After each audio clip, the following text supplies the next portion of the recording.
अस्सलाम वालेकुम। की हाल है? वालेकुम सलाम। ठीक है। तगड़ा है? तगड़ा की मैं परेशान फिरने आज। यार मैं घरे गया ते घरू कांड दिता घर वाला अच्छा ते ओ आखदे रोटी खावनी है ते पर्ची लाया बाहरों ते मैं आखा जे पर्ची जो लियावनी है बाहर मैं तो बाहर खाना आसा। सही गल। यार मैं हुन तेरे कोल आया मोड़ मैं रोटी खवाना के ना आजा मोड़ते रोटी खवा केड़े कमी पा दे आजा।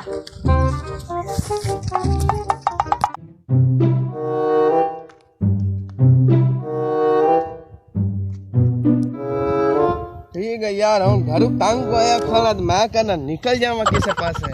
आजा बड़ा रहंदा है तो बदमाश आजा। की हाल है अली? और ठीक ठाक तू सुना? तगड़ा मियां और ठीक ठाक भाईजान तुसी सुना? बड़ी गल है। मुने खलो मैं रोटी पता कीतिया मैं घर पक्की है कि नहीं? बहुत ठीक है जा। और मियां अली बहुत है तगड़ा है। सुना क्या मैं जिंदगी जांदी पई है फर्स्ट क्लास A1। बड़ी रत्ती जैकेट मारी है यार ये हम और कहते थी जैकेट ले जाई 2500। अच्छा तू लमणी है? हाँ लमड़ी दे यार ठंड लगी जांदी है।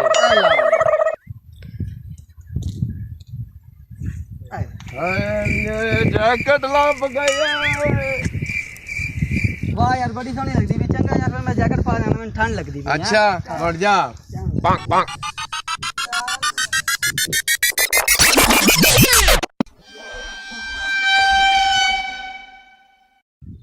हेलो चुप कर पंक पंक।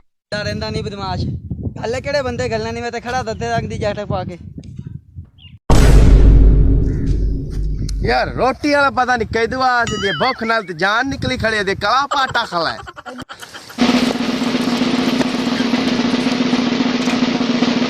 जैकेट वाला किथे है बढ़िया काला कित्ती जांदा है। ओ खलोता ये आजा। हाँ ठंड तो सुकून आया खला जैकेट ते है मावा टैड आ रही है। हाँ दास है बढ़िया काला के धमकियां लाना है। अकेले काला है तू आ दिया क्या काला है और डॉक्टर बाहर किए आ लिया कि तू कोटल गया माइनो ओए यार कोट छट ओए कोट छटा पंक पंक ये बड़ा कुत्ता दिया एक तो रोटी ना लपी दे यार जात घर मिंता करने रोटी खाने के पर्ची वाला नहीं लब्बा आई कोट मार चढ़ा आ लिए